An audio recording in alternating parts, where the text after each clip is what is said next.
خدمت کی زیارت جارو وي او پیسې دي چې ښه زبردست را روانې دي او منجور په خپل هم کوي او دلم ورکوي خورا او کور ته مړه شی چالو شو اخره کې هغه منجور پې تنګ شو چې ډېر او یو خرکوچې ورکوي زه به څه کوم چې ته ما رخصت یې وایي دا خرکوچې واله او د ځنګل ته ځه او دلته لرګي پرې کوه خشاک او خرڅوه ځه خرکوچې باندې سور شو را روان دی په لاره کې خرکوچې را پرېوت پې ماته شو مړ شو چې مړ شو ده خو وی چې ما خو 2-4 کاله د پیر صاحب دی خو دې ته پیر وایي که نه منجور صاحب خدمت وکړو یو خرکوچې میلاو شو هم مړ شو نو خورې پې واچولې او کېناست ورته جاړي حضور پاک وایي نیکان بندګان نیک څوک دی د خدای دوست دی هغې له ما هغه خوشحالی الله نه نقل کوي ګورې حدیث قدسي دی چې الله فرمایي چې ما د نیکانو له هغه خوشحالی مقرر کړي دي سترګو هغه تفصیل نه دی لیدلی نه زړه کې هغه خوشحالی تېرېدی شي او نه په غوږ د هغې تفصیلونه چې اورېدلي دي نو چې دومره عظیم خوشحالی وله الله پاک ورکړي نو د دنیا په بنګلګۍ یا په موټرګي باندې او یا د دنیا په زیب و زینت د هغوی بیا څه پروي بیا مې ویلي وو مې دوستان د خدای څه ته وایي اولیا نو اولیا د یو خاصې ډلې نوم نه دی ګورې چې دا خاصه ډله ده دا د خدای ولی دی اولیا د نیکانو خلقو د اولاد نوم نه دی چې دا یو سړی نیک دی نو به د ده بچی د خدای ولی شو اولیا د عالمانو د بچو نوم نه دی چې پلار عالمو او بس بچی چې دی د خدای ولی شو نه دا ولی تعریف الله په خپله په قرآن شریف کې وایي مونږ خلق دلته تیروزو مونږ وایو دا د نیکانو اولاد دی لکه ټیک تا د نیکانو اولاد دی خو که دی په خپله نیکي یله دی په خپله نیکي کوي یله او که دی د نیکانو اولاد دی او په خپله فاسق او فاجر دی د خدای ولی نشي کیدی دا د خدای نه لرې دی بس سوچ زمونږ د خلقو دلته غلط دی مونږ یو ډلې له دا نوم یې خرې چې پلانکۍ ډله بس د خدای اولیا دي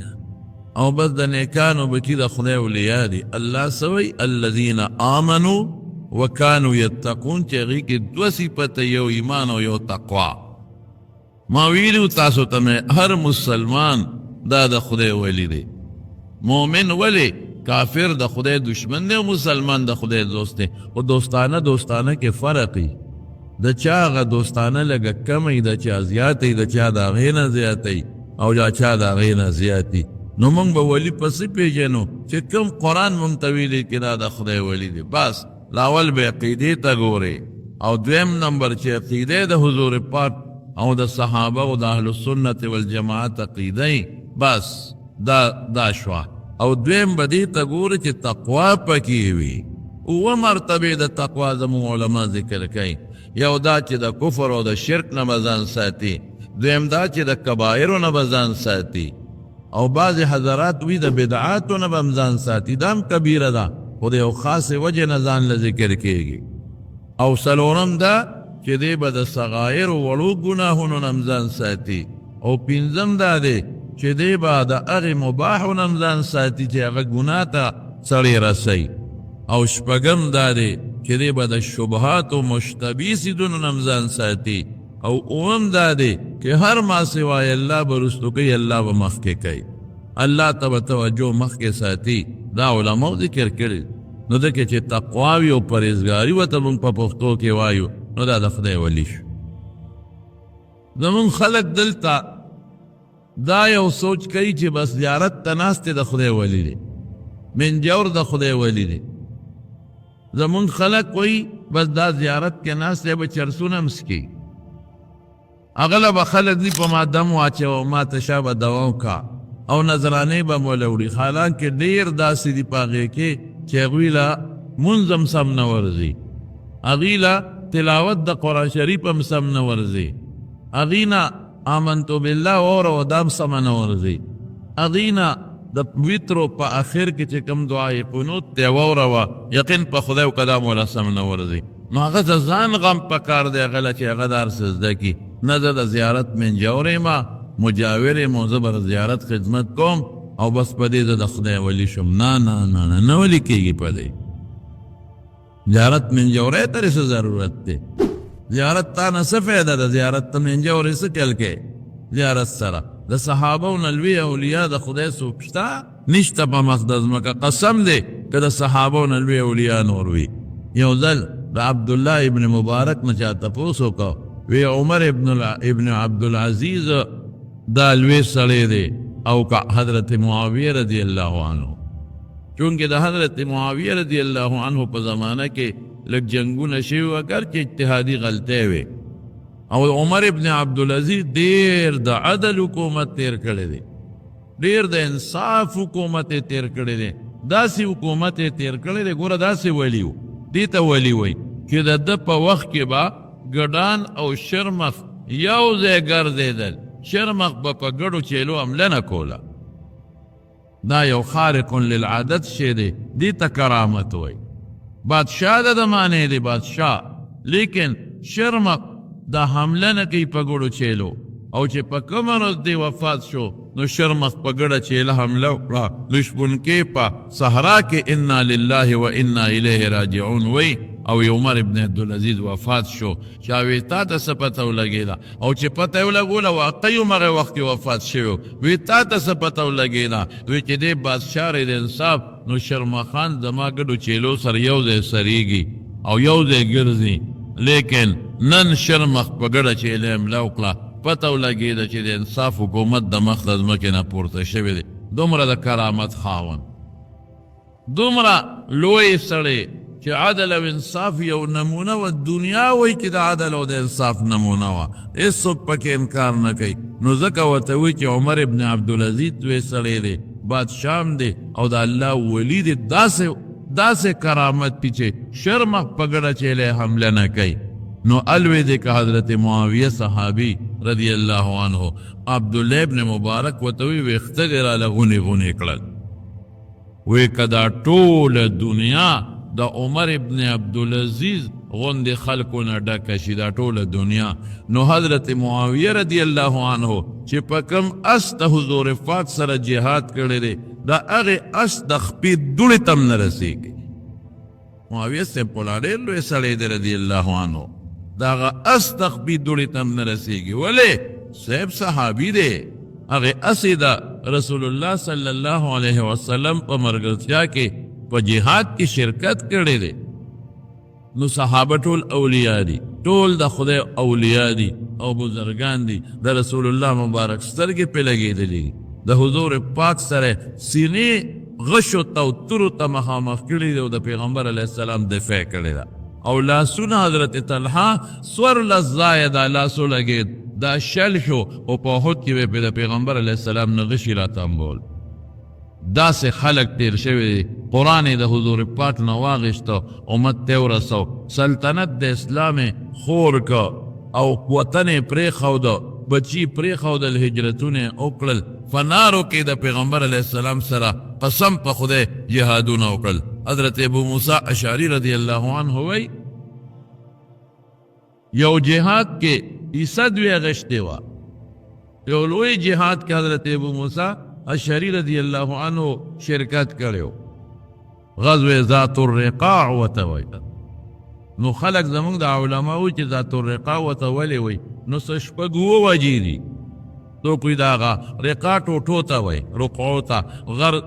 مختلفې سې څه سپینې تورې وغیره خیر هغه به پرېږدو طالبانو خبرې دي ابو موسی اشعري څه وایي الله اکبر حالانکه دا خبره بیا خلکو ته نه کوله وایي زما نیکي خورېږي وی دی جهاد کې زمون نه د خپو نوکونه پروتي وو داسې سخت سفر و نو مونږ به په خپلو ګوتو باندې او په نوکونو پټۍ تړلې ځکه ورته غزوه ذات الرقاع وایي هغه جهاد چې ټوکړو والا نو چې ته سوچ وکړه چې دونه قرباني څوک ورکړي چې دونه پیاده سفر یې کوي چې نوکونه ترې وغورځېږي او دی بیا هم جهاد کې منډې وایي او داسې جهاد نه دی لکه او دې زمانه کې که سړي بیماره می نو مورچه کې کېنه پټو پټ ډس کوه نه منډې به وایي په هغه جهاد کې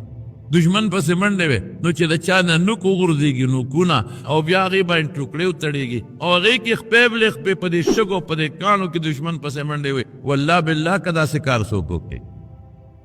داسې څوک کولی شي نو صحابه ټول اولیاء الله دي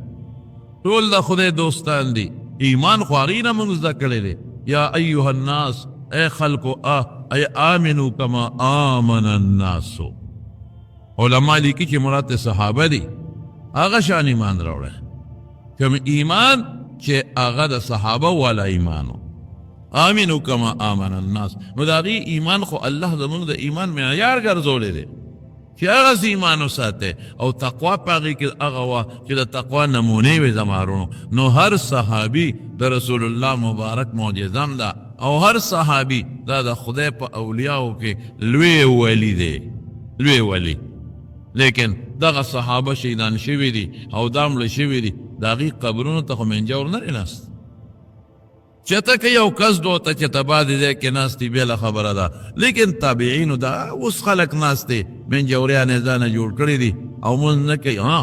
یو سړی دی او د اولیاو قبر لذي ګوره قبرون لتلل خو سنت دی. رسول الله مبارک فرمایي چې تاسو نهیتکم عن زیارت القبور ما تاسو د قبرون د زیارت نه منې کړی وی.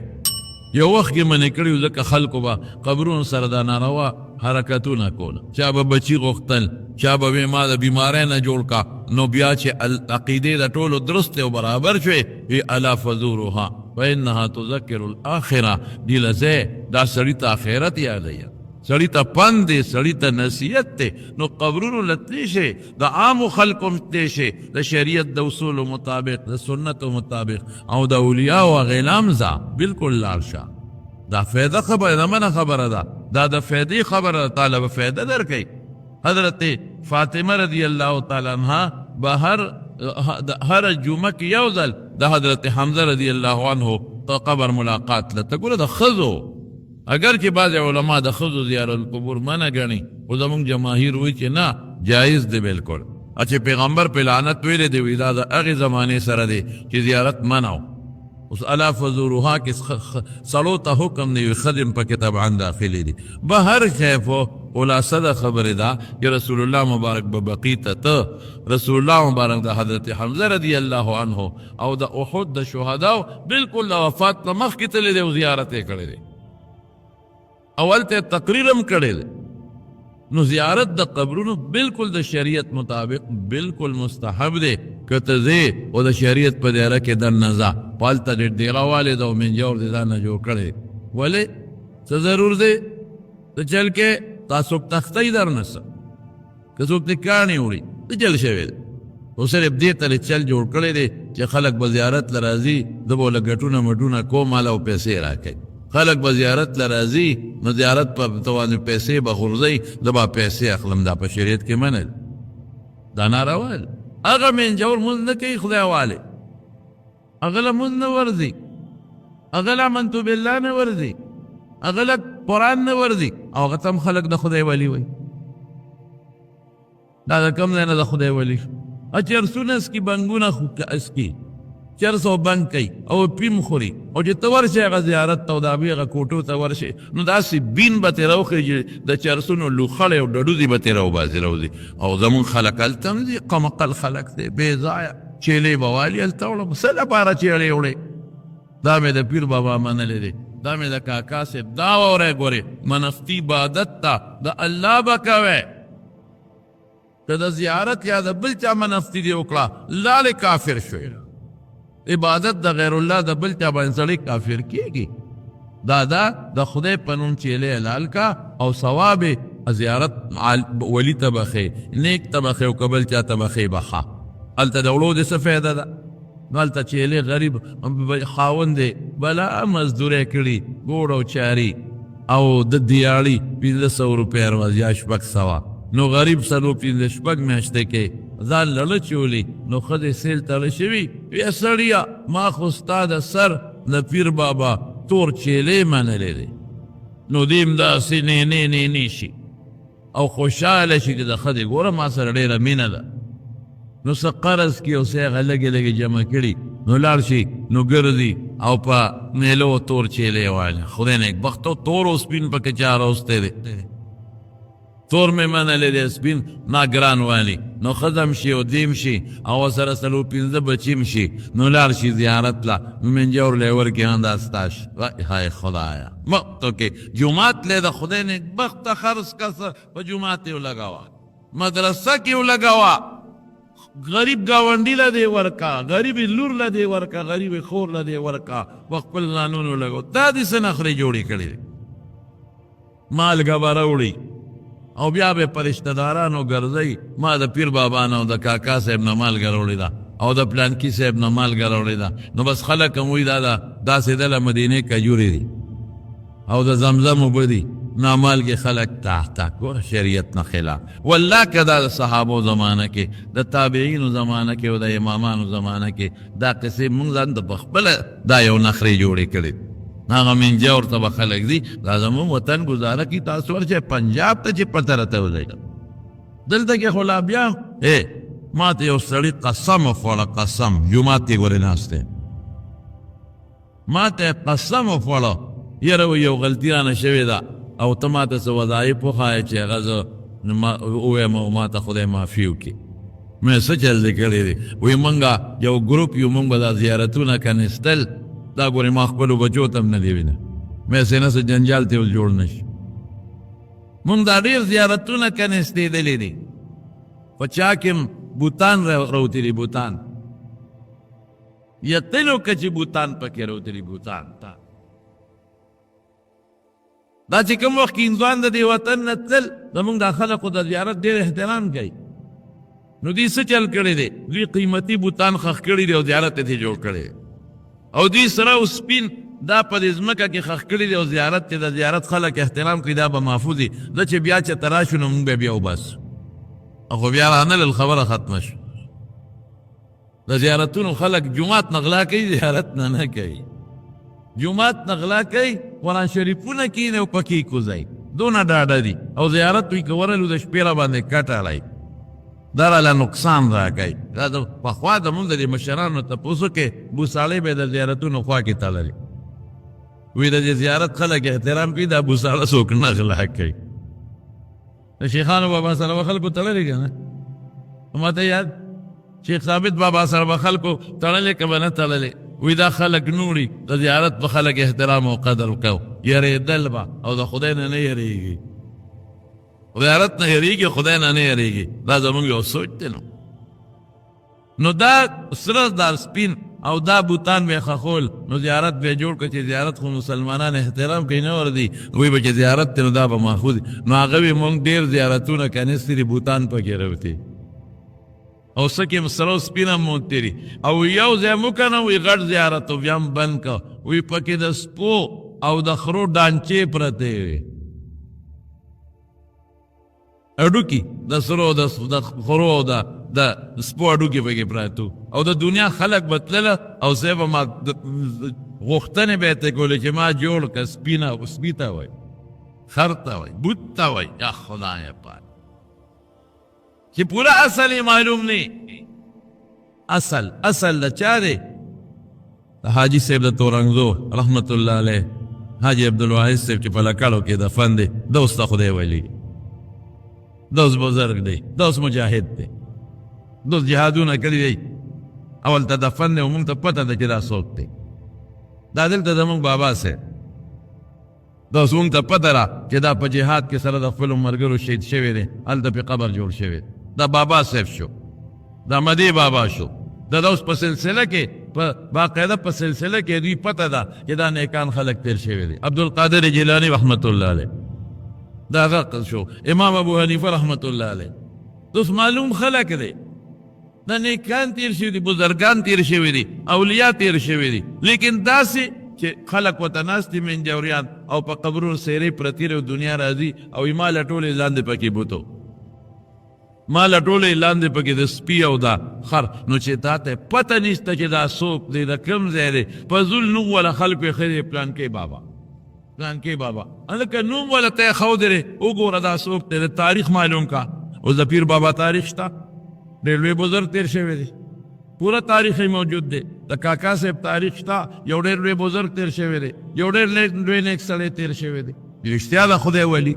پیر بابا واقعي یو ډېر لوی بزرګ تیر شوی دی، واقعي د خدای ولی. سیدو بابا یو ډېر لوی بزرګ تیر شوی دی، واقعي د خدای ولی نیک سړی. نو تاریخ خو شته که نه که ته ورځې؟ نو دا چې بې تاریخه پراته دي او منجوریان وکړه. اصحاب بابا صحابي دی، سنان ابن سلمہ ابن محبق رضی اللہ عنہ کیدی شي نور صحابه موثری دا یو معلوم دی غنی تابعین خو سره دی جهاد کې شهیدان شوي دي دیو جن قبر قبل پن ورخاته ګرځي یو کس نه ګڼ کسان دي په خبره را ما پوهېږئ که نه نو تاریخ معلوم دی مونږ ته سلسله معلومه ده نو دا اوس نیکان خلک داسې نور هم ډېر شته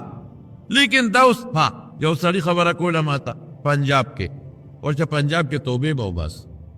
پنجاب کې یو سړي غریب و ښځې به ورته ډوډۍ او فلان کې نو هغه غریب تنګ شو ښځې ورته تا خدای بېخو باسه ده دې ولې کولم کې ډوډۍ نشي راوړی هغه لټو بعضې سړي ناراض دی لټي ښځه کاري مړه ښه تکړی خو بېغیرته یي سار چې وځي چې ماسپښین را پاسي ماسپښین مخ لاس ووینځي مازدیګر بیا وځي چې ماښام را پاسي او ماسخوتن بیا وځي چې سار بس دغه لټ دته زه بېغیرته ویم پردي سوالونه کوي او بیا په رزو جرو کې چې لمانډه کوي بې خونده بېغیرته کار وکړه د خدای نیک بخته د دین کار وکړه د دنیا کار وکړه قسم په خدای داسې خلک دي چې سار نه غرمې پورې ګوډونه کوي په دې ګرمۍ کې نر دی دا نر د سار نه مازدیګره پورې غریب لګیا دي دیاړې کوي دا نر ځوان دی دا کسب کوونکي نر ځوان دی نر رسول الله مبارک ته حضرت سعد رضی الله عنه په لاره ورغی چې ستړي مشي ورسره وکړل دا ګوتې سختې وې دلته ګوتې وې وی ما هذا یا سعد دا څه دي دا لاس دې کلک دي دلته ګوتې دي وی د الله رسوله بچو له پې روزي ګټم سسکوره پې وم او چاري پې راکاږه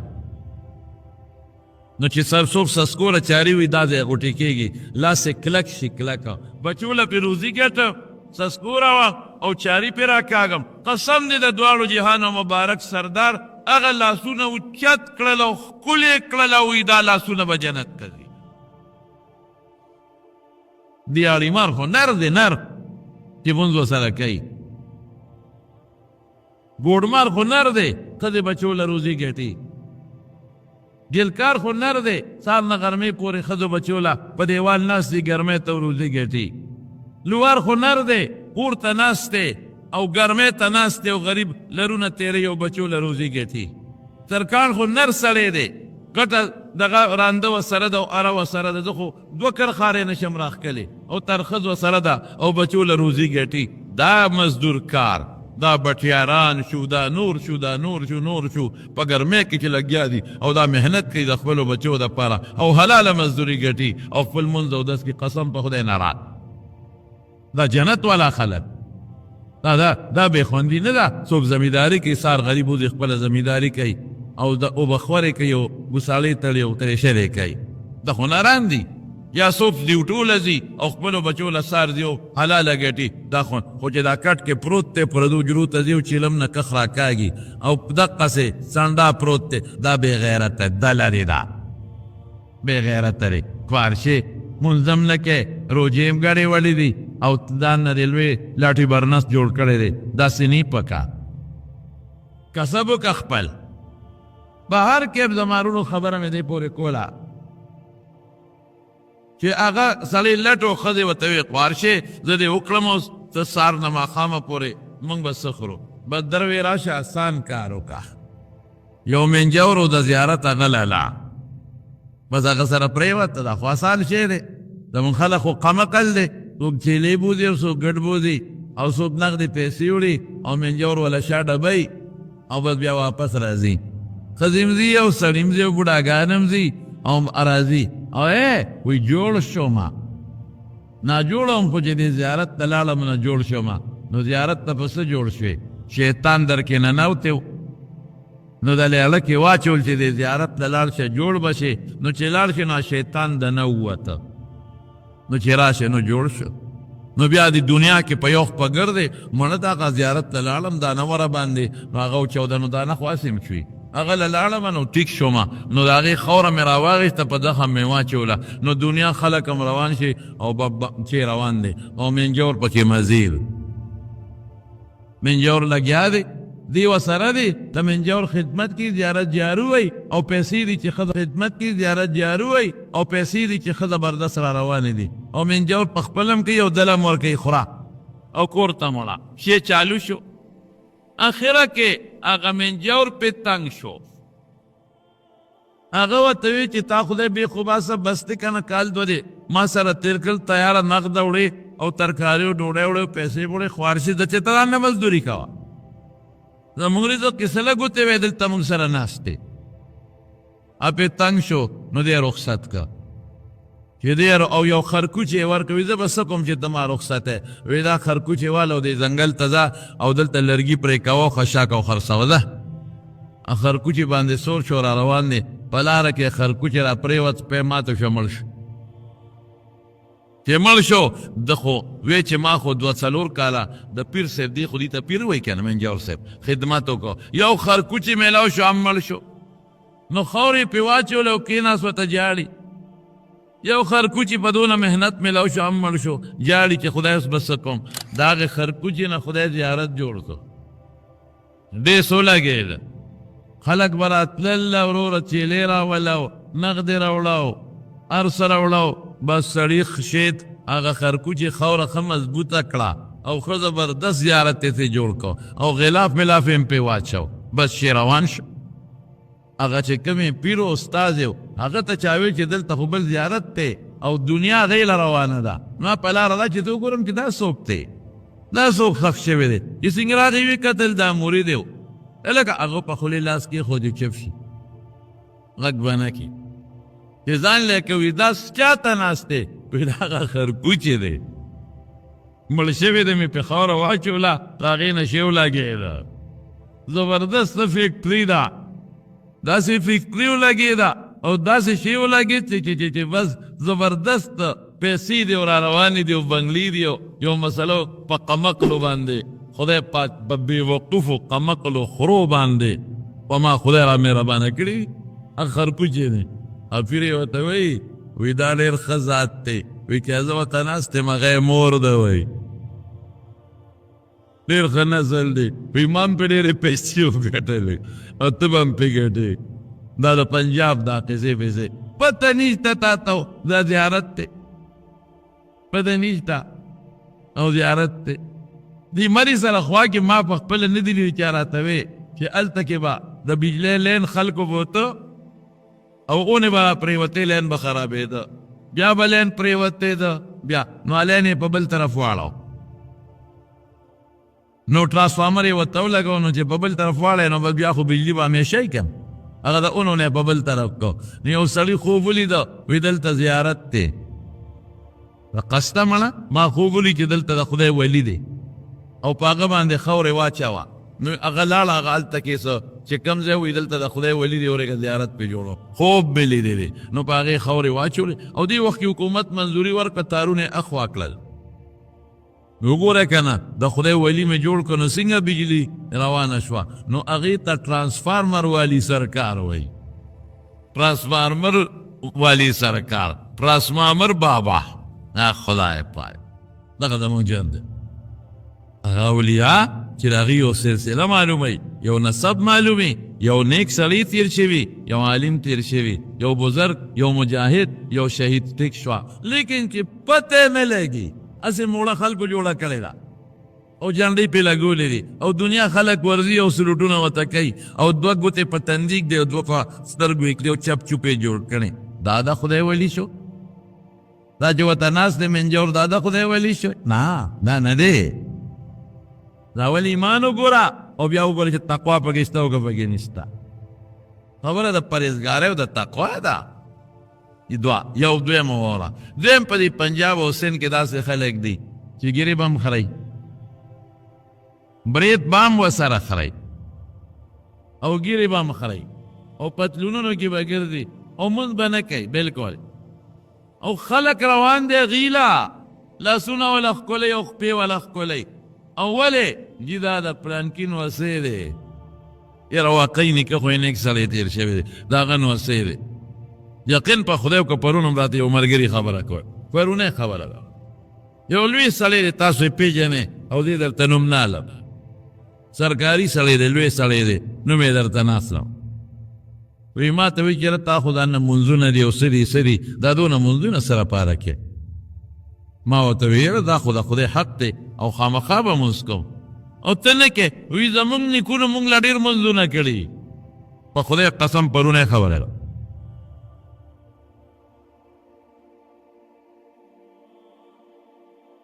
زمونږ نیکونو مونږ له ډېر منځونه کړي ښه ستا نیکه مونځ کړی هغه به تا له فایده درکوي مونځ نه کوي او دا نه قسم په خدای چې دومره لوی آمدن د دغې خلکو د هغه زیارت آمدن هغې کې بکس یې ښودي او پراشپیل ته دا روپۍ راکوي جنګلی ته ته وکړي پراشپیلونو روپۍ راکاږي او خلک دې ورته غورځوي د زیارت نه پس دا خدای ظالمانو چا له لاړې دا پیسې هغه سیټانو نوابانو له لاړه اګیر خیالو له لاړې زیارت له نه دي د څه کوئ دا پیسې په جومات ولې نه ورکوئ دا غریب له ولې نه ورکوئ دا کونډې خور له ولې نه ورکوئ دا کونډې ترور له ولې نه ورکوئ دا په مدرسه ولې نه لګئ دا څه کوئ په کوم طرف روان دي دا پیسې دي چې په دې زیارت ورنولي پیسې دي په زیارت ورنولي لاندې ورته سوړه کړي هلته پرېوځي او لاندې نه ورته یو ځای جوړ کړي پراشپیلونه یې ترې راکاږي دا دونه پیسې او بعضو ته حکومت په ټیکه ورکړي اوقافو والا او د دنیا پیسې روانې دا زمون خلک ټیک د سړی نیک دی خو لیکن دا نوسې خو یې نیک نه دی کن نسې خو یې ګیره خوري نسې خو یې فلمونه ګوري نسې خو یې سینماګانې جوړې کړي دي نسې خو یې په دغه پیسو ځي د لندن او د امریکې او د برطانیې ټکرې لګوي او سویټزرلینډ ته ځي او په هغې نخرې کوي دا اولیا د فک د نیکه ولي د نیک سړی دی اوس نسب یې شته نو دی خو نیک نه دی که نه دا څه کوئ په دې سن کې زه تللی وم یو ځل زموږ ما سره سراب احمد حاجي صاحب سره یو ځای تلي هلته خبر شوم چې هلته څه چل دی هغې ورته مرشد پاک وایي مرشد پاک نو دې به څه چل وکړي مرشد پاک به راشي نو دغه غریبانان خلک دي په خدای یقین وکړې رجزانان دي د سردارانو او د دغه وډېرګانو پټي کري ځمکې کري او هغې وله هېڅ هم نه ورکوي چې مال کله وشي فصل وشي مرچکې او غنم او کومبې وغیره نو نیغ به لاړ شي منډۍ ته خرڅ به شي نو پیسې به وډېره لګي دله نه راځي په ګوتو څه دی به ځي هغه وډېره ته به په ځمکه ناست دي نه سپلی شته یې خپې بلې خپې ګرځي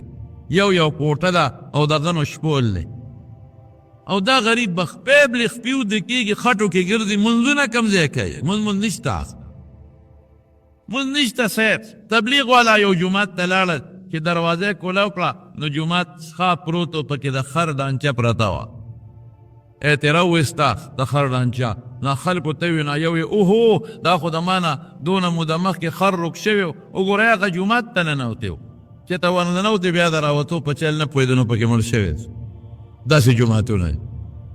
داودیان حاجي صاحب دا د سوراب حاجي صاحب ورور نه په خپله تپوس وکړې دې هلته پاتې کېده وایي ما ته کسان وایي چې زمونږ یو پلار دی او که څوک دی حاجي صاحب ته چې دی چا ته دې ته نو راول په ده جنازه وکړه نو بیا لاړ شه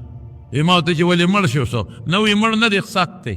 نو مې په جمدي څنګه جنازه وکړمه نو وایي چې ته لاړ شې او دې مړ شي بیا په جنازه څوک کوي نو څه کوې داسې خلک په روژه کې قسم په خدای د روژې په میاشت کې ودونه کوي د روژې په میاشت کې ودونه کوي او د روژې په میاشت کې د هغوی چې کومې میلې وي د سارو منډې شربتونه پکې خرڅېږي او دنیا سکي داسې خلک دی هېڅ نه خواران نه دي خبر لیکن کار یې څه دی او دقه سقا پسقا ګرځي مال ټول سر وړی راوړي او دې غریب ځي او د دوکان نه سودا راوړي او هغه د پسې قرضې لیکلي کي ډېر بد حال دی لیکن کار یې سي د جمعې په شپه به په یو کلي کې میلی مرشد پاک به راځي نو دا ټول هلته غونډ شي زموږ مرشد پاک را روان دی نو خلکو دې مرشد پاک له ګډان او چیلي ساتلي نو دا وله بوځي نو مرشد پاک څنګه یي غټ غټ بریته ګیره خریلې مونځ نه ورځي ټوله شپه به قوالی وشي او ګډېدل به وشي او چرسونه به وسکلی شي ټوله شپه چرسونه وایي ښه زبردست دا لوخړې ته خېږي او ټوله شپه قوالي وشي او ګډا ګوډي وشي او بس مرشد پاک له پخپو هم پروځي او په لاسونو هم پروځي او مرشد پاک له خلکو ګډان چیلي ساتلي به د هغې نه ټرک ډک کې ترې غوڼې یوسي یو واپس تش دقسې کور ته را روان نن هلته دا میله ده بله جمعې شپه بل کلي کې ده بله جمعې شپه بل کلي کې ده بله جمعې شپه بل کلي کې ده زمون خلک وایي نه بس دا مرشد پاک دا د نیکو خلقو اولاد دی او دی به هغه نیکان نیکونه به جنت ته بوځي دی به موږ هم ځان سره جنت ته بوځه دا په قمقل خلق دی جنت ته به په خپل عمل دی ایمان به او نیک عمل به کوي نو که پلار او نیکه دی نیک سړی دی او زوی او نوسی هم نیکان دی نیک عمل کوي نو دا نسب فایده رسوي رسول الله مبارک لور حضرت فاطمه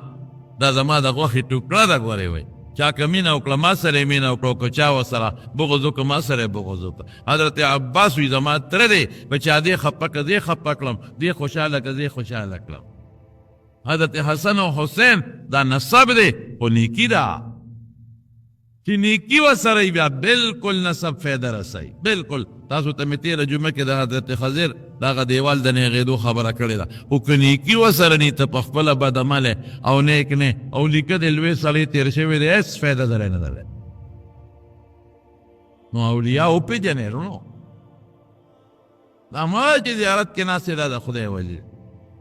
دا مه چې دا د نیک سړي بچی دی نو بس دا ولی دی خدای ته رسېدلی دی او زه به دله ورځم او دله به پیسې ورکوم نظرانې به وړم او بس دا د نیک سړي اولاد دی نه نه نه نیک سړي اولاد نیک دی به سر وچېشم د نیک سړي اولاد عالم دی د نیک سړي اولاد نیک دی به سر وچېشم بلکل معنا خو چې نیک پلار او نیکه نیک تېر شوي دي او بچي یې بدعمله لري دا اولیا نشي کېدی دا ولیان نشي کېدی ولی هغه دی کانو یتقون ایمان سره تقوا چې پکې ګوره په شریعت یې وګوره چې تقوا ورسره تقوا ورسره نی هغه ولی کېدی شي هر عالم ولی دی د خدای کوم عالم عقیده برابر ده تقوا پکې ده دا ستا ولی دی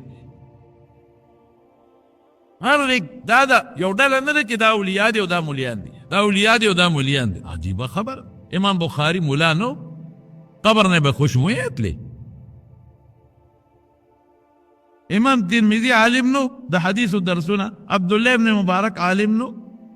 عبدالقادر جیلانی رحمت الله علیه عالم نو ورشا دا عبدالقادر جیلانی تفسیر وګوره تفسیر جیلانی رحمه الله څومره لوی سړی امام ابو حنیفه رحمت الله علیه عالم نو بعض خلک دا جدا کی دا عالم دی او دا ولی دی دا عالم دی او دا ولی دی کم عالم چې د علم خدمت کوي د دین خدمت کوي او خلکو ته منځونه ښیي خلکو ته روجې ښیي او خلکو ته نیک اعمال ښیي او په خپله متقي دی او پاک دی قسم په خدای د خدای ولی یو سړی د حضور پاک د احادیثو خدمت کوي یا د پیغمبر مبارک او یا د قرآن د تفسیر خدمت کوي او یا د فقه خدمت کوي او دی د ګناه نه ځان ساتي بس دا د خدای ولی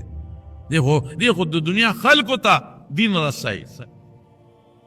د ده د برکت ته خو الله پاک د دنیا خلکو ته حدیث و رسول د ده برکت ته خو خلکو ته الله پاک ډېرې لوی نیکۍ ورسولی د خو ډېر کتابونه ولیکل خلک کتابونه ګوري او فایدې ته اخلي بس دا د خدای اولیا دي که ولی څه ته وایي ولی دې ته وایي چې په سر یې جنډه لګېدلي نه دا دوه څیزونه ایمان او تقوا بعض خلک بیا هر طرف ته شته که نه بعضې سړي نیکي خانقاه کې ناست دي او پلار یې نیک سړی او دی په خپل هم نیک سړی دی او خانقاه کې ناست دی او خلک وله راځي او وظایف ورکوي ذکرونه په سر وچشم دا د خدای ولی شو ولی د خلکو اصلاح کوي خلکو ته نیکی ښیي خلکو ته کلمې ښیي د خلکو صحبت ورسره پیدا شي نیکي ورته خلک ورسره ډېر خدای نیکان کي صالحان شي ورسره ذکر واسکا دی خلق پڑوکے گئی گھٹ کے ناستے تسبیح گئی پدی نہ کامیابی گیا حالکہ پس سوا کامیابی نہ پا گھٹونو کے ناس نہ پا گھٹونو خانقاہونو کے ناس نہ گھٹ کے ناستے خانقاہ کے ناستے خدا یادی او نیکی کئی او خلقو تم نیکی خی خلقو تم وی ذکر کوا خلقو تم وی درود شریف وایا بیعتون وصر خلق کئی ٹھیک تا کپتا ایمان برابری الامنو دا کے داخل لے او تقوی پکی دا بالکل دا خدای ور نیک سڑے نو سوک دیر افراد تفرید کے تلی لی سوک بالکل دا ذکر و اسکار او دا خانقاون او دی پسی بدیر دی ہوئی سوک پدی طرف نقصان کئی او سوک دون حد ترسیدی لی چی من جوریانو تم پیران ہوئی او هغه ګیر خریل وتا او چې هغه پلاران نیکونه نیکان تیر شوي دي او ګیرخیري دي او سپي د سپو مقابلې کوي هغې ته هم اولیا وایي داسې به نه کوو ښه اولیا به څوک اولیا هغه لومبی چې ایمان او عقیده برابري بس د الله او د رسول د راوړلې شوي عقاید کې هغوی څه مونږ ته ښولي دي او د صحابهو چې کومه عقیده وه مونږ ورته اهل السنت والجماعت وایو اهل السنت څه د پیغمبر د سنتو تابعدار او اهل الجماعت څه د صحابهو د جماعت تابعدار بس چې دا ښکلې عقیده لري بس دا شو او دویم کانو یتقون چې تقوا پکې وي پرهیزګاري پکې وي نیکي پکې وي د ګناه نه او د دې وړو غټو دواړو ګناهونو نه ځان ساتي باقی ګوره یو خبره درته وکړم مکمل پاک سړی چې هېڅ ګناه نه کوي داسې هېڅوک هم نشته وي به خو چندې څو کسان به داسې نه یم چې څوک نشته خو چندې څو کسان به په دې معاشره کې به دا پوټیني غلطۍ دار چا نه کوي دا به زمونږ نه هم کېږي ستاسو نه هم کېږي بل نه هم کېږي معاشره داسې ګډه وړه دجالي معاشره ده دجال ته زمانه روانه ده نږدې کېږي نو هغه برکات نشته کوم برکات چې د حضور پاک د زمانې برکات نشي کېد د صحابو د زمانې برکاتو نشي کېدی بعضې خلک وي دنه ناشنا کار وشو او دا د خدای ولی دي ناشنا کار ته شو وګوره که دې نیک دی په خپله خدای کرامت شو او که دې نیک نه دی فاسق فاجر دی نو دا سحر جادو دی بود رسول الله مبارک فرمایی که د ګوتې د بند عمره دی د سنتو خلاف دی او د تا ته انور او سپومې لاسونو کې ښکته کړل دا به نیک سړي نه دا به ساحر او جادوګر شریعت دې ته ګوره په شریعت برابر دی او که نه بس دا لنډه خبره شوه که په شریعت برابر وي ډېره ښه خبره او که په شریعت برابر نو چې د خدای ولي ورته ونه ده تا نه د خدای ولی نشته ته مسلمان یې ټیک د لاندې درجې وې او مسلمان الحمدلله ایمان به نو خپل نیک اعمال په خپله کوې د چا په تمه مه ګرځې نیک اعمال کوې خپل منځونه او خپل مستحبات او خپل روجې او خپل نفلونه کوې د چا په تمه مه ګرځې که نیکاني دعا ته وغواړئ بیا صالحاني دعا ته وغواړئ هغې کې خو چې په خپل هغه هم په شریعت برابر وي او چې په شریعت برابر نی چې نږدې وله ورنشي الله مونږ ته د خپلې خوشحالۍ خبرې ښولي چې ده ووایه زه پرې خوشحالېږم ده ووایه زه به خوشحاله شم ده ووایه زه به خوشحاله شم نو په دې دو څیزونو الله خوشحالېږي یو د الله تسبیح سبحان الله چې پکې راځي مقصد یې څه دی سبحان الله چې موږ د دې خبرې عقیده لرو د دې خبرې اقرار کوو چې الله ته د هر عیب نه پاک یې نو چې ته ما ته ووایې چې ګورې تا کې څه عیب نشته اگر چې زه د عیبونو ډک یې زه به خوشحالېږم که نه به خوشحالېږم چې زه تا ته ووایم چې یاره څومره ښکلې تا کې عیب نشته څومره ښه وجود دی تا کې عیب نشته څومره ښکلی علم دی د علم عیب نقصان هم تا کې نشته سره د دې چې دا هر څه ناقص دي ته به خوشحالېږې که نه نو چې زه الله ته ویم چې یا الله تا کې څه عیب نشته الله زه وده کېږم خوب ته محتاج یم تا له خوب نه راځي ته خوب ته محتاج نه الله زه ستړی کېږم خدای په تا ستړی نه راځي الله ماله مرګ راځي تا له مرګ نه راځي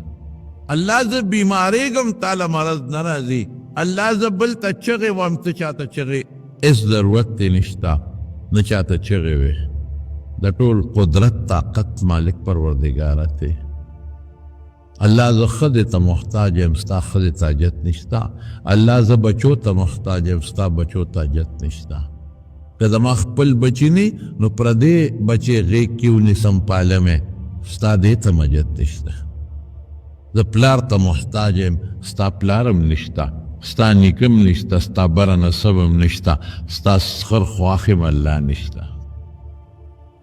خدای تا کې هېڅ احتیاج نشته مخلوق ټول تا ته محتاج دی رښتیا ووایه په دې یو سبحان الله کې دا ټولې خبرې پرتې دي چې ته یو ځل سبحان الله وایې دا ټولې خبرې پرتې دي الله ته د شریک نه هم پاک یې تا له شریک نشته ستا شان چې څومره اوچت دی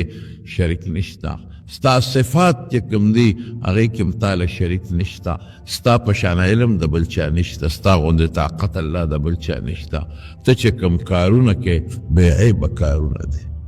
زه چې کار کوم خامخا نقصان به پکې وي. دا سپومۍ نور دې له چکرې ورکړي دي، دا ستوري او دا کائنات پروردګار رښتیا ووایه دا د خدای حقیقي صفتونه د رب العالمین. نو چې ته په دې اقرار کې چې تا کې عیب هېڅ نشته، نو په دې به الله خوشحالېږي که به نه خوشحالېږي.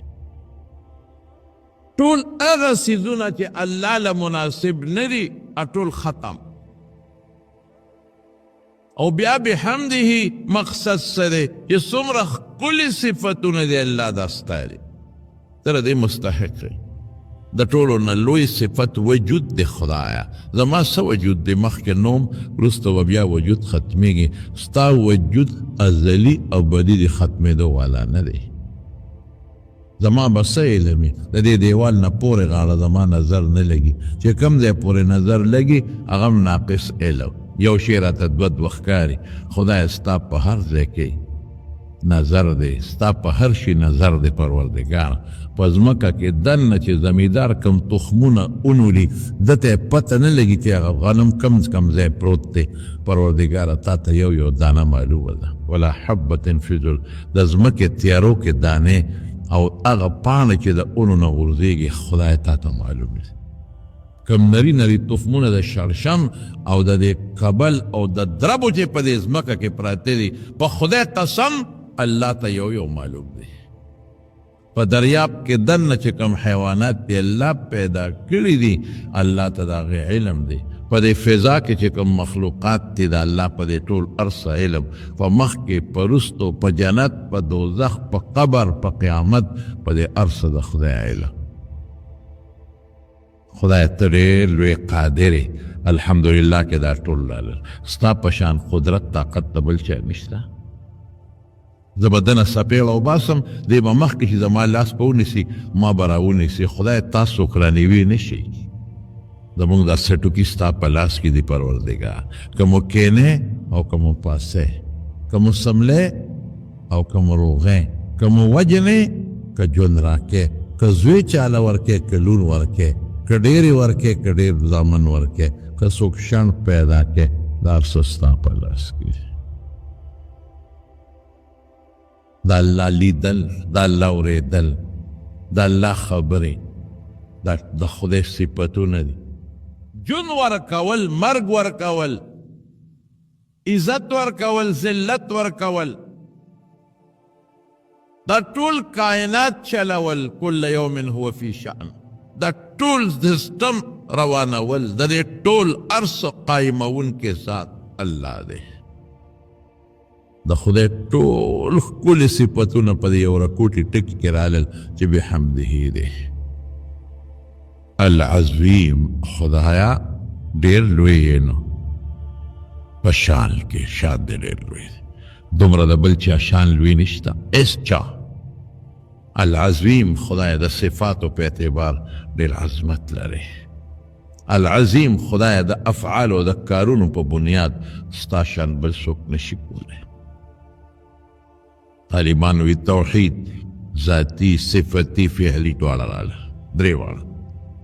شرک په صفاتو کې، په ذات کې او په افعالو کې ټول ختم. شرک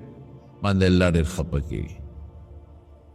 په دې دوه ټکو کې د خدای ټول صفتونه رالل، په دې دوه ټکو کې د خدای ټول عظمتونه رالل، په دې دوه ټکو کې د خدای ټوله لویي راله، په دې دوه ټکو کې د خدای ډېره بړایي راله، په دې دوه ټکو کې د الله هغه عظمت راغی چې د هېچا نشته. په دې دوه ټکو کې تا دا اقرار وکړه چې خدای د هر قسمه عیب نه پاکې. موږ د عیبونو مجسمېږو په تا کې نشته. رښتیا ووایه په دې دوه ټکو کې دا ټولې خبرې رالې، نو چې دا ته ووایه نو الله به خوشحالېږي که نه به خوشحالېږي. ځکه حضور پاک فرمایي دوه خبرې دقه دوه ټکي دي. الله ته خوښ دی، د الله خپل صفت خوښ دی. زما نه دی، زما خپل صفت خوښ دی. سره د دې چې زما دا صفتونه دا زوال لري، یو هلک به ډېر ښکلي خشته به جینکۍ به پرې بهني دومره ښکلې به خو چې دی بوډا شو ملی راټیټه شوه غاښونه یې ووتل خولې کپه شوه مخ یې چیچړ شو روزې پرې راپرېوتې بس ختم حسن لا یو جینۍ به ډېره خوبصورته به ځان به ترې وکړي رشتې به ورته پلین ولاړې زه کوم خو دا جینۍ چې کله بوډۍ شوه غاښونه یې ووتل مخ چیچړ شو سترګو نه اوښکې چخې بیږي ملی راټیټه شو حسن لاړ ختم یو ملا به ښکلی عالم به طالبان به ته ګیر چاپېره ته وي سبق به ته زده کوي چې بوډا شو هېر شو هر څه یو حافظ دی د قرآن شریف هر څه ورته یاد دی بوډا شو هر څه هېر یو سړی د عزت خاوند به اخره کې بې عزته به شي یو سړی بادشاه به بادشاهي به ترې لاړه شي د خدای بادشاهي د الله نه تللی شي چرم نه یو سړی به د مضبوط طاقت خاوند دی پهلواني به که یو جنګیږي به د ګټو پهلوانانو سره خو چې بوډا شو هلکه وي د ریټایرمنټ واغېش بس دی نور پهلواني نه شي کولی دی نور باکسنګ نه شي کولی دا ریټایر شو دی نور کرکټ نه شي کولی دا ریټایر شو دی نور فوټبال نه شي کولی دا ریټایر شو دی نور والیبال نه شي کولی دا ریټایر شو د ده طاقت کمزورې شو ختم شو زما په رب قسم کې زما د رب طاقت نه ختمېږي قدرت نه ختمېږي نو چې زه د الله صفت کوم او دا صفت د الله نه نه ختمېږي زما صفت ما له الله را کړي د خدای هغه له چا نه دي ورکړي ذاتي صفتونه دي نو الله به خوشحالېږي که به نه خوشحال بیا په دې صفتو د قیامت په ورځ به تله ډکېږي تله دومره غټه تله ده چې حضرت داود علیه السلام د الله نه سوال وکړو وی الله د قیامت په ورځ چې ته پې وزن کې دا تله راته وښایه نو چې الله ورته وښوله نو بېهوشه پرېوت نو چې په هوش کې راغی نو جاړي ولې جاړي الله دا خو دومره غټه ده که دا اوه اسمانونه اوه ځمکې په یو چابړي کې واچوې په دې پوټې ګوټ کې ځایږي خدایا د ما په عمل به دا څنګه کېږي دون عمل د کم ځای نه راوړه کم ځای نه دون عمل لا پیدا کړه الله وفرمیل ای داوده چې زه وغواړم په یو کجورې م ډکولی شم فکر مه کوه او رسول الله مبارک فرمایي چې سبحان الله تملأ نصف الميزان نیمه تله پې ډکېږي نیمه والحمدلله یملأه باقي نیمه په الحمدلله ډکه شوه نو په دې دوه ټکو دې پوره ترې ډکېږي دونه مهربانه ذات شته دا خو د پیغمبر مبارک زړه ته الله واچوي ما ینطق عن الهوى ان هو الا وحی یوحى نو هغې مونږ ته ووایي دا الله نه راوالي مونږ ته یې راورسوي رسول الله صلی الله علیه وسلم نو په دې دوه ټکو دې پوره تله ډکېږي بدقسمت اوس پې هم نه وی های الله پې خوشحاله شو تله پې ډکه شو ژبه باندې اسانې دي ستړی کېږي پې هم نه او حضرت ابو هریره فرمایي د حضور پاک نه حدیث نقل کوي چې چا په شواروس کې د ورځې سل کرته وي محیت ذنوبه ګناهونه به ختم شي و ان کانت مثل زبد البحر اگر که د دریاب د زګ عمره ولینی او یو روایت کې راځي و ان کانت اگر که د دریاب د زګ نه زیات ولینی وإن كانت مثل زبد البحر دا دریاب دا زگ عمره بل دے کی راضی چې د دریاب د زگ نه ډیر ولی نه دا به خدای معاف کړي ټول به وایه که خیر انشاءالله دا ځان له وظیفه کې دا هغه وظیفه ده چې ما ته زما پیغمبر مبارک ښودلې ده دا هغه وظیفه ده چې رسول الله مبارک ته الله په زړه کې اچولې ده دا هغه وظیفه ده چې الله پې خوشحالېږي دا هغه وظیفه ده چې تله پې ډکېږي دا هغه وظیفه ده چې ته پې ستړی کېږې نه دا هغه وظیفه ده چې د خدای ټول صفتونه پکې دننه پراته دي بل دا هغه وظیفه ده چې پیغمبر مبارک خپلې نیازبینې لور ته ښودلی د پیغمبر په ټولو لوڼو کې کشره لور حضرت فاطمه رضی الله تعالی عنها او دا په حضور پاک ډیره زیاته ګرانه وه. دا اولاد ټول پلار ته ګراني، مور ته ګراني، لیکن دا بعضې اولاد نسبتاً لږ زیات ګراني. نو فاطمه په ټولو لورو کې حضور پاک ته زیاته ګرانه وه، کشره وه. چې مور یې وفات شو دا ترې ماشومه پاتې شوې،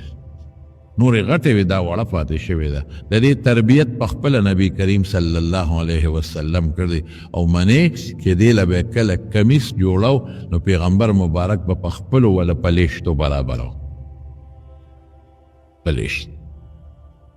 ما خفیت مشیتها عن مشیت رسول الله صلی الله علیه وسلم. د دې چال د حضور پاک د چال په شان دی. دا چې بتلو د شانه به دیو کتل دا به وی رسول الله مبارک روان دی، په داسې انداز بتلا. او حدیث کې راځي چې رسول الله مبارک به داسې روز نه و چې دی کار به نه تو، داسې روز به نه وه. او نبی کریم صلی الله علیه وسلم فرمای د فاطمه کې دا سیدة نساء اهل الجنه، د جنت د ښځو سرداره ده. دا داسې د پیغمبر خوښه وه. او چې کله به دا راله رسول الله مبارک وګورئ په مصنف د ابن ابي شیبه کې د آدابو په باب کې دا احادیث شته، نو حضور پاک به ورته له ځای نه پاڅېده، نو ځان ته به یې رانږدې کړه او قبلها ښکل به یې کړه.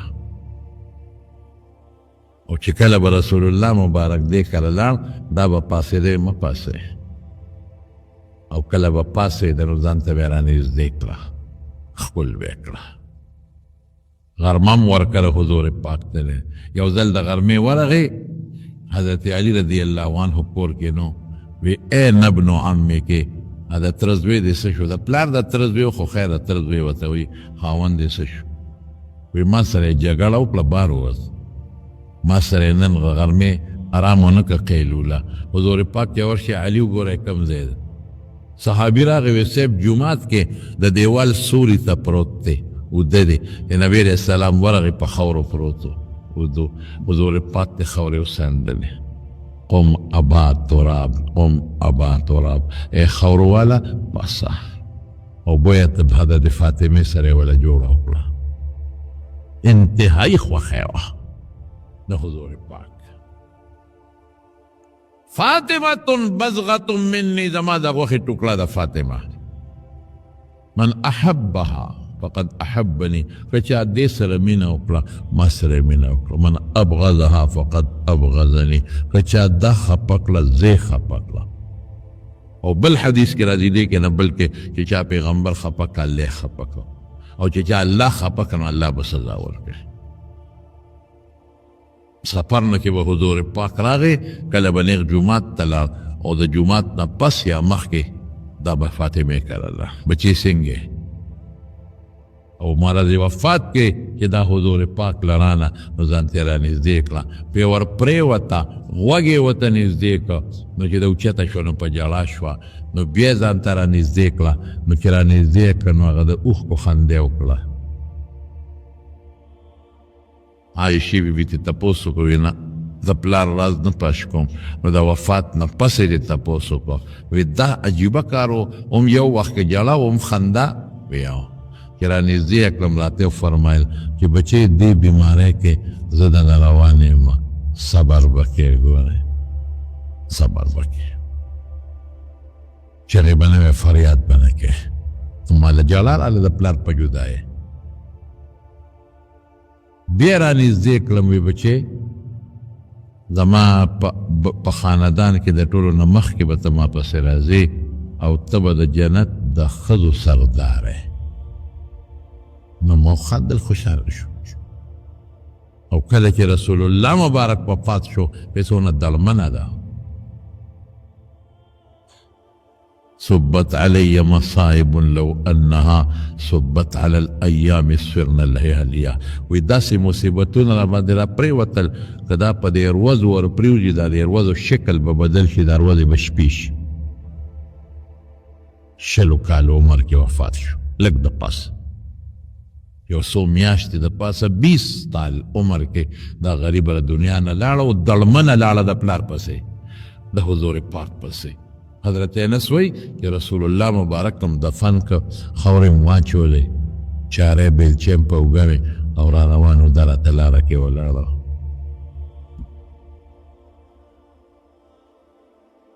آواز یې وکړه انسه ړم یخ شو، انسه ړم خوشحاله شو چې د الله په رسول مو خاورې ور واړولې. دومره دړمنه وه. د الله رسول دی د حضرت فاطمې پلار دی او بل شان پلار دی. 60 کالو عمر، ړم خوشحال دی، ړم یخ شو، زما په پلار د پاسه هم خاورې واړولې. د حضور پاک د وفات ته 6 میاشتې پس د دنیا نه لاړه. 6 میاشتې دا د کوره باد نه درو.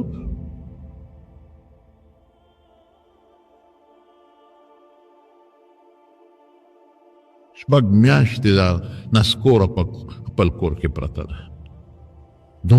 دومره پیغمبر پسې خپه. رسول الله مبارک خو عجیبه شانو. یوازې دا خو نه چې هغه کومه سپینه قچره باندې به حضور پاک ګرځېده چې خبر شو هغه قچره موږې ویسته لاړه سترګو نه قطار قطار اوښکې را روانې دي. په مدینه کې یو شاړ کیو سره یې لهنګ کو دانې پکې وکړو. ساروي رسول الله مبارک پسې خپه دي. ساروي ځان د غمه وجني. د شاه زما مبارک پیغمبر سورلیک کړی هغه نه پس په دې څوک زورېږي. یا فاطمې غوندې لور، الله اکبر. چې علي صاحب ته کله په نکاح کړی بچې هاي هاي بچې وي ما په خپل خاندان کې د ډېر بهترین انسان سره ستا نکاح کړی. په خپل خاندان بهترین انسان سره ما نکاح کړی. زما وروڼو خبر مې دې پورې کوله چې داسې لور څومره ګرانه دی، لیکن دې به غریبې په خپل کور کې میچن په خپله تاوله. جرندې مشینان نو په مدینه کې په میچن به غنم اولکول. میچن تاول تاسو ته پته نشته بچې د مشرانو. ما خپله اسې کله یو ځل نیم میچن له چکر ورکړی دی. مې ورېږه ګورم مونږ به د کلو کې به د کورونو کې به بعضې خلکو میچنې تاول. مې ورېږه ګورو په خدای سخت شی دی. لالا سخت به وکړو هغې کې به هغه دغه به او دا څه ورته ویلې کېږي هغې کې به هغه لرګي او پل به د کاڼي او به مشې تاوه په غنمو غرار به یې کو سخت به او سخت به دا مټې به د دې ښځو غریبانانو دا به غوټې شوې. دا زمونږ د ښځو کړي دي. میچن به یې خپله تاول. اس ته به یې ګیا په خپله اچول. یو سرمن و یو سرمن ساروي د ورځې به یې پې اس ته ګیا چوله. د شپې به پې ښه د خاوند وده کېدل. دا ژوند تېر کړی دی. نو علي ورته وی فاطمې وی بابا له دې غلامان راغلي دي د لاړه شه یو غلام ته وغواړه چې د سره لږه اسانتیا پیدا شي. چې دا راله حضور پاک کورونو چې رسول الله مبارک راغی ام المؤمنین ورته وی فاطمه راغلې و زر ورکړه الله. حضرت علی وی زه او فاطمه ملاستو دې کې حضور پاک راغی. مونږ پاسېدو یې مه پاسې کېناست خپې مبارکې وغځولې. وی دا خپې دا پنجه زما خېټې سره وجنګېده. بچې څنګه راغلی وي دونه حیا وه چې غږ یې نه کو. فاطمې بچې څه له راغلی وي حیا. حضرت علی ورته وی دا الله رسول دا ما در لګلې وه دا په خپله میچن تاوی لاسو کې غوټې پیدا شوې غوټې دا په خپله میچن تاوی ګران کار دی دا اس ته ګیا په خپله اچوي یو سرمن د منکره د ورځې پې اس ته ګیا چې د شپې به دواړه وده کېږو خو به کې په سرمنو تاسو خوب مونږ په تولی خوب نه راځي مونږ په فومونو خوب نه راځي اعلی فوم ګورو دا کمزوری دی نه ښه فوم ګورو د الله د دې نعمتونو قیامت پر ورځ به موږ څه جواب ورکړو موږ له الله څه رانه کړل موږ ډېر ناشکره یو موږ د الله ډېر ناشکره یو موږ له الله په جیبې کې ګرمې اوبه راکړې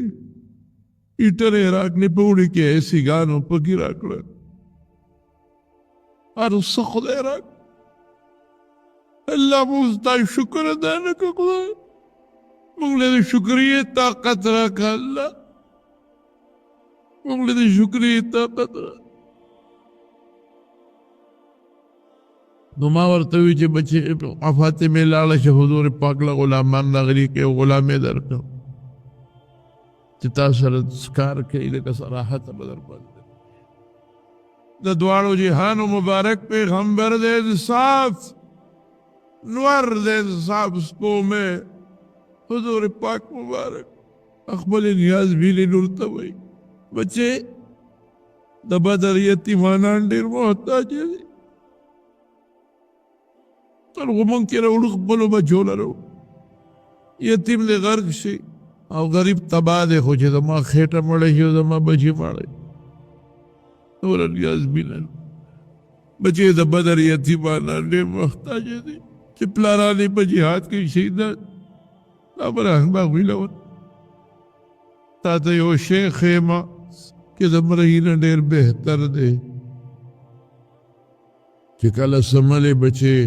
درې دېرش کرته سبحان الله وایا درې دېرش کرته الحمدلله وایا او څلور دېرش کرته الله اکبر وایا دا د مرهي او د ویزې او د غلام نه ډېر بهتر د حضور پاک څونه انصاف او څومره دومره نیازبینه لور کشره لور عمر نه کمه لور په کار دا وه چې ورکړی وي قرآن کې ورته الله ویلي واعلموا انما غنمتم من شيء فان لله خمسه وللرسول ولذي القربى چې د پیغمبر رشته دار د نورو نه مخکې دې ورکوه لیکن بیا هم نه ورکوي د انصاف دا کلمات یو خو نو چې خپلې نیازبینې لور ته محمد مصطفی صلی الله علیه وسلم کوم څیزونه ښیي خو فایده به یې پکې که چې د تسبیح فاطمې وایي دا پکې پراته دي سبحان الله وبحمده سبحان الله العظیم کې دا پراته دي سبحان الله او پکې راغلی او الحمدلله په بحمده کې پروت دی یو معنی او الله اکبر په العظیم کې پروت دی العظیم چې کومه معنا ورکوي دا د الله اکبر معنا ده نو ګوره تسبیح فاطمې پکې راغلی دریم تسبیح الملائکه په اسمان کې فرشتې چې کوم تسبیح وایي سبحان الله وایي الحمدلله وایي فرشتو ته خو پته ده چې کوم شی د الله ډېر خوښ دی تسبیح الملائکه هم شو او زما ورور یو بل هم درته ووایه دا شیطان چې دی که نه حدیث کې راځي الشیطان جاسم على قلب ابن آدم شیطان د بنی آدم په زړه ګونټې ماتې کړي پرېږدي نه اذا غفله وسوسه چې کله دا بنی آدم د خدای نه غافل شي دا شیطان ورته وسوسې اچوي د ګناه و اذا ذکر الله خنسه او چې کله دا انسان د الله ذکر شروع کی نو دا شیطان بیا پټیږي تختی دا د الله ذکر شو سبحان الله سبحان الله العظیم وبحمده د خدای ذکر. نو بله فایده دا ده چې شیطان به تښتي. چې دا وې نو شیطان چې کوم خړتم ستا په زړه ښخ کړی دی هغه به تښتي. دی بله فایده شو. او زما ورونو بله فایده یې څه ده؟ یو واقع به راته ذکر کوم. حضرت یوسف علیه السلام چې کله د مصر بادشاه شو سخت یې خو په ډېرې تېرې شو، رونقې کې وغورځاو، بیا جیل ته ملا. خو چې کله د مصر بادشاه شو نو په مصر کې قحط و قحط، نو د غله ټوله سنبال کړې وه. قرآن شریف کې راځي بادشاه خوب لیدی و، هغه تعبیر دی چې ټوله غلې سنبال کړې وه. نو په کنټرول به یې ورکوله ګزارش سره. پخوا زمونږ په دې وطن کې هم چې کله چینی مینی نه کېدل نو بیا به حکومت په کنټرول چینی ورکول، نو غله به یې په کنټرول ورکوله. نو خلک به راتلل او ده به تپوس کو څو کسان یې په کور کې دومره، نو غله به یې ورکول. نو یو هلک راغی یوسف علیه السلام ته او د یوسف علیه السلام نه غله وغوښته، نو هغه وله غله ولیکله. نو خادمانو ورکړله. یو ورځ دین پس دا هلک بیا راغی. چې بیا راغی نو بیا یوسف علیه السلام وله غله ولیکله په کاغذ باندې چې دومره دله ورکې، نو هغه غله یې وله ورکړه. نو بیا لاړ. یو څو ورځې پس بیا راغی. یوسف علیه السلام ورته لکه ته خو دوه درې ځله رالې کنه. ویا نو ته پې څه کوې په دې غله؟ دا خو ګوره قحط دی، دا خو موږ لږه لږه ورکو، هغه چاله ورکو چې کوم مجبور خلک دی، او ته روزانه راځې ته یې خرڅې که څه چل کوې؟ هر وخت موږ چاله غلې نه ورکو. دا هلک ورته وایي چې بادشاه سلامت ولیکه، که ځان مې درته وښه او خپل تعارف مې در سره وکړه، ګورې چې څونه غواړم بیا به راکې. دا ټوله خمبې او دا هر څه به بیا راکې که ځان مې درته وښه. بس هغه قلم کېښود، وایي ته څوک یې دا اول ځان وښایه. وایي بس ما پرېږده و که نه، ولیکه غله دومره غله ولیکه. نه لیکم. ته یې څوک؟ زما رونو کې څوک یې که څوک یې؟ وایي نه، زه هغه کس یم چې په تا زلیخې الزام ولګوو، څپۍ دې ما کړې. او یو ځل زلیخه خو مینه وه په یوسف علیه السلام. یوسف علیه السلام له خو الله حسن ورکړی. نو زلیخه په هغه په کوټو کې دننه کمره چې کومه وه، خاصه کمره، هغه یې ورته ناوې کړې وه، پالنګ یې ښودی و، ځان یې ناوې کړی و، خشته کړی و. او یوسف علیه السلام پرې غلام و، آواز یې وکړه راشي. او چې څنګه یې دننه کړه نو دروازې یې ټولې جرنده کړې، یوه بله بله بله بله، او چابیان یې ځان سره کېښود. خدای دا سبب جنجال وړی ده. یوسف علیه السلام ته زلیخې وی ما ته نه ګورې؟ هغه به ښکته کته. وی نه تا ته ولې وګورم؟ زه خو ستا غلام یم چې څه حکم یې څه کار یې راته وایه، تا ته ولې ګورم؟ یوسفه دا سترګې دې څونه ښکلې دي، ځان ته یې مایل کوه، دا جال دی، ګیری یې. وی د ټولو نه مخکې به دا پټېږي. یوسف دا مخ دې څومره خشته دی، دا لاسونه یې څومره ښکلي دي، دا ویښته دې څومره خشته دی. وی دا چې قبر ته لاړ شي به دوړېږي ختم. یوسف به ما ته وګوره زه څومره ښکلی یم، ته څومره ښکلی، دې کوټه کې هېڅوک نشته بې زما او بې ستا نه. نن به زما خبره منې، ګناه به کوو. یوسف علیه السلام ورته څه وایي؟ الله اکبر. او ورته وایي انه ربي احسن مثوایه انه لا یفلح الظالمون. ما لکه دا ښکلی ځای راکړی دی، د بادشاه دا کور، دا د خپل حسن د وجې نه دی، او دا چا راکړی دی؟ الله. نو الله خفه کړم، دا سترګې خدای راکړي دي، نو الله خفه کړم، تا ته وګورم خو الله خفه کړي. دا خوبصورتي الله راکړې ده چې زنا وکړم نو الله خفه کړم. ولې؟ دا سوچ پکار. ډېر خلک نن مال په ډمو نولي، په اغلاګانو نولي،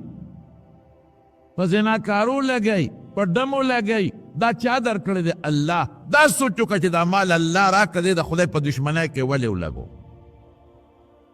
دا جبه، دا سترګې، دا غوږونه، دا مخ، دا الله راکړی دی. نو زه پې خدای خفه کړم؟ زه خو به ډېر بېوقوف یم چې زه په دې الله خفه کړم. ولې په الله خفه کړم؟ نن دې الله خفه کړه نو دا چې کوم ذات دا اندامونه او دا حسن درکړی دی، دا زور به درنه وباسي بیا، پرېږدي به دی نه، یا به توبې وباسي او توبه به دې نه قبلېږي. او ورته وایي انه ربي احسن مثوای. دا ښه ځای چې راکړی دی د شکل نه وجې، ښکلې شکل نه وجې خفه کړم. انه دا خو زه به ظالم شم، ظالم نه کامیابېږي. زلیخا ورپسې راپاڅېده، وایي نن په زور به دې ګیروم. یوسف علیه السلام لږ سوچ وکړه چې یا خدایه دا خو زه ګناه په ما په زور نشي کولی، خو لاس به خامخا راچوي. نو چې یو ښځه ما ته لاس هم راواچي زما دپاره لویه خبره ده. زما سه وجود سره دا جنګېږي، ما به پرېږدي نه، زه به ترې ځان ساتم، خو دا به ما ته لاس راچي، دا هم لویه ګناه. نو خدایه زه به خپل وس وکړم، دروازې ته روان شو. انسان دا وس خپل وس پکې، دا به نه وایي چې دروازه خو جلندره څوک نه، خپل وس یې وکړه روان شو. ته د ګناه نه ډېر خلک ما ته ټېلیفون وکړي، یاره یو ګناه کې مبتلا یم، څوک توبې مې وایستې، قسمونه مې وخوړل، خو بیا دا ګناه کوم. زه ورته یم د ګناه ځای بدل کړه، چې کوم ځای درنه ګناه کېږي دا ماحول بدل کړه، پخپله به ټیک شي. که د اوبو په ډنډ کې ولاړې او ته د زمزم اوبه هم په ځان باندې اچوې نو ته نه پاکېږي. ته به د دې ډنډ نه ځان وباسې نو چې په عامو اوبو هم ولامبې نو پاک به شي. ګوره هغه خپل وس وکړو، دروازې ته روان. زلیخا وایي زه دروازې چابیانې خو ما سره دي، خو چې څنګه روان شو دروازې ته دروازه ورته قدرتي کولاو شو. الله بیا مدد کوي، تر ګناه نه ځان ساتئ، الله مدد کوي. بله دروازه، بله ټولې کولو شي. وغلقت الأبواب وقالت هيت لك قال معاذ الله إنه ربي أحسن مثواي إنه لا يفلح الظالمون. واستبق الباب وقدت قميصه من دبر وألف يا سيدها لدى الباب. دي مخکې ښځه ورپسې چې هلک قرآن لاړ، ښځې شاته نه لمن نه ونیوه، د زور لګو لمن وشلېده. دا خو خواهش په مخه کړې وه، په ځان نه پوهېده. دروازې نه بار یوسف علیه السلام هم ووته، زلیخا هم ورپسې ووته. بادشاه ناست دی، د زلیخې خاوند ارسي ولیده. دا څه وشو؟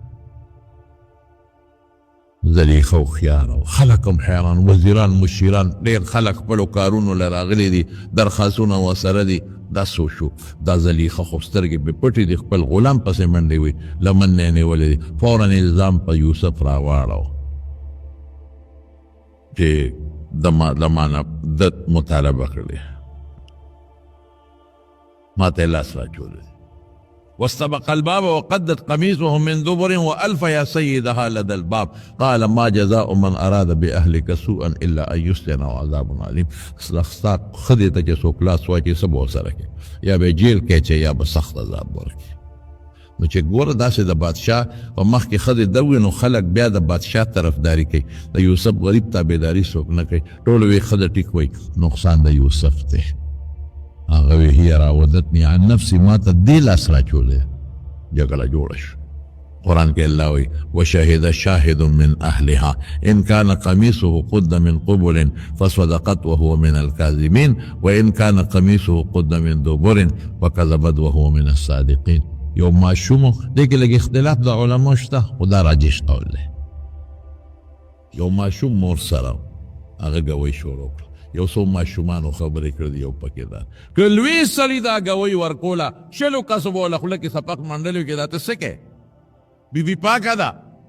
غلطي د یوسف ته، خو چې ماشوم ورکوي خارق للعادت شی دی نو بیا خلک مني.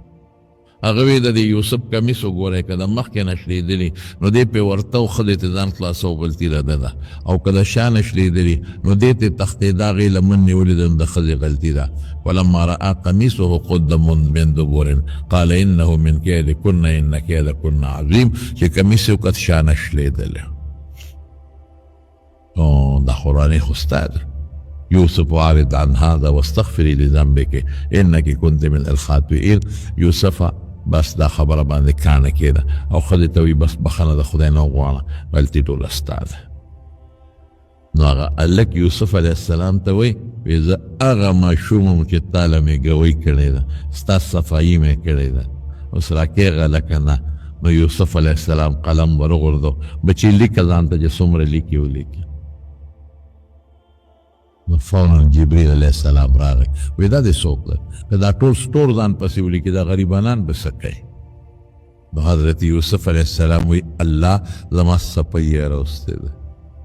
که ده زما دپاره ګوۍ نه مې ورکړې زما خو پیغمبر هم زما جامه به داغدار شوې وه نو د پیغمبر خو خدای د ګناه نه پاک ساتي چې لږ داغ هم زما په جامه راغلی وي برباد به